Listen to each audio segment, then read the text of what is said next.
why do you think people on the Nimitz and in the U.S. government in general not freak out more at the incredible thing that you've seen? Freak out in the positive way, freak out in the negative way.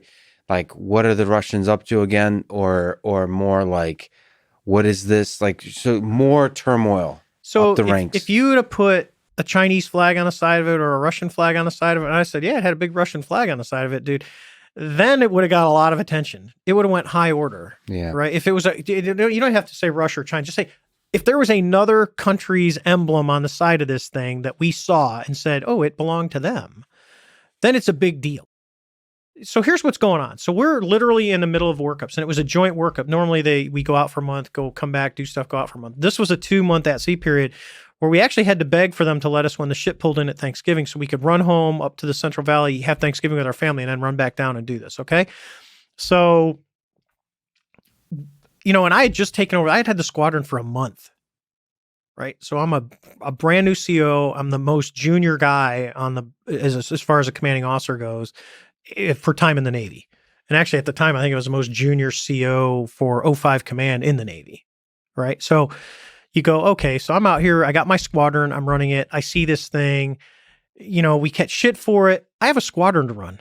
I have the Tic Tac was over here. And although an extraordinary event, I have 17 air crew and 300 sailors that I'm responsible for, right? Their well-being, making sure they're fed, making sure they're happy, they're birthing, and I'm working with my Master Chief and I'm working with my XO, Snap, and we're going through all this stuff. I don't have a lot of time to worry about the Tic Tac. Yeah.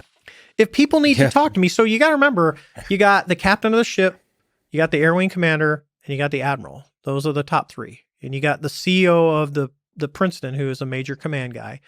And that's really your big major command. And then everything else is you got all the squadrons, which are 05 command, and you got the small boys that are out there, which is 05 command. So in the hierarchy, as far as rank and responsibility of what's going on, I'm pretty much in the top 20 with all my peers. And then I've got obviously the captain and the admiral, right? And then he's got some post-command guys on his staff that we were friends with. So you're responsible for a lot of things. Yes.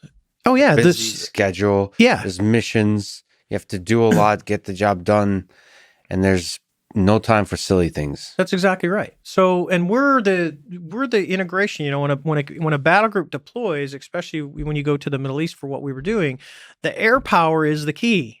We take our airport with us. We can park it anywhere we want, and we can do what we need to do. So we're kind of key players. So when you get the theory that, all these men in suits showed up. So the captain of the ship never said anything to me. The admiral never said anything to me. The people on his staff that I was friends with never said anything to me. The other COs that I talked to on a daily basis never said anything to me. And no one ever came and talked to me, and I'm the guy that chased it. So in all the theories and all the debunkers and all the stories, because I don't know if people think they're going to get rich on this, because I made a big donut on this. I can tell you what I got paid for. I got paid to go out and spend 21 hours of my day going to LA and do a 5-minute talk for someone. And I'm like, and it wasn't for the talk, because I'll talk for free because you're not paying me. I said, and then I got paid to go to the McMinnville Fest because my wife and I got to go because it was just looked like fun because the whole town gets involved. Yeah. And it's the only time I've ever spoken publicly in front of a large audience about this because it was just, it was fun. And I got asked, and Jeremy and George Knappen went the year before. So I went with Bob Lazar. Mm-hmm. So I got to hang out with Bob and his wife and my wife. And, we all hung out kind of, talking, not about UFO stuff, but just getting to know each other as people because, Bob's like me. The stuff that he talks about is not the center of his life. If anything, it ruined his life. Yeah. He's just a really, really smart guy that's just like the rest of us trying to get through life. Yeah. Nevertheless, that was one of the sad things reading Lou Elizondo's resignation note from his he was a program director at the ATIP program. One of the sad things is that he mentioned that, people in government just don't take this seriously as a threat, like UFOs as a threat. Like you said, if it doesn't have a Russian label on it, it's a sad thing to think about that we have such a busy schedule that the anomaly, is a distraction that we don't want to deal with. And it kind of just fades into history. Like literally, it's kind of sad to think that if aliens showed up, and uh, it just didn't, because they're not like, when aliens show up, they're not going to be a thing that's on the schedule.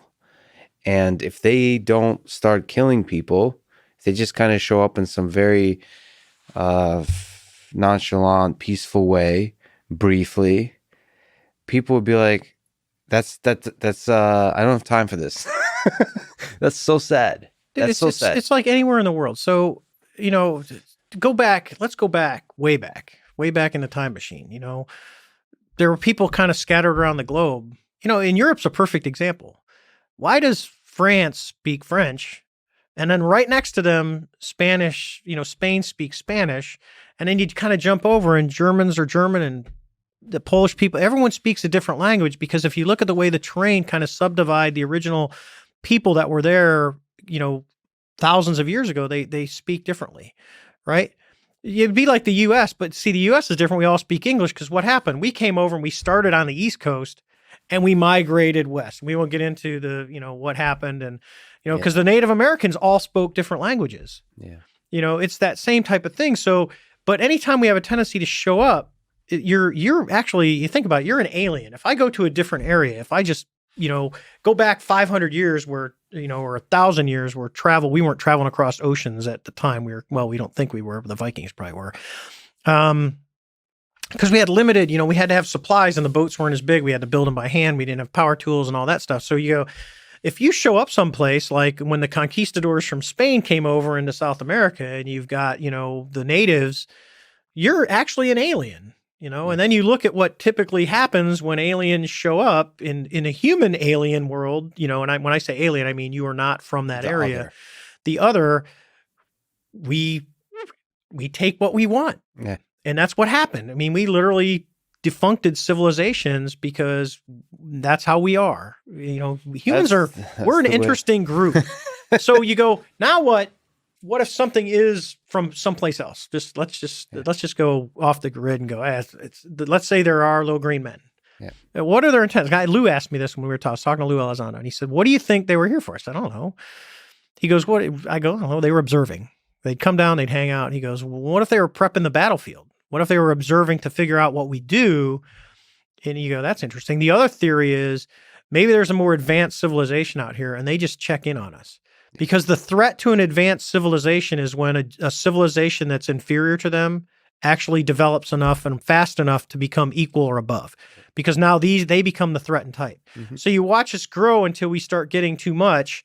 It's kind of like you go, well, because they always have a tendency to hang out around nuclear, right? And you go, well, if this is an advanced civilization, I'm going to go science fiction kind of comical. They come down and watch us and go, look at the crazy upright monkeys now have developed the atom bomb. Let's hope they don't destroy themselves. Yeah, if I was an alien civilization, I would start paying attention with the atom bomb. That's why there's certainly an uptick of UFO sightings since the nuclear era. Since the nuclear era. Yeah. That's so you go.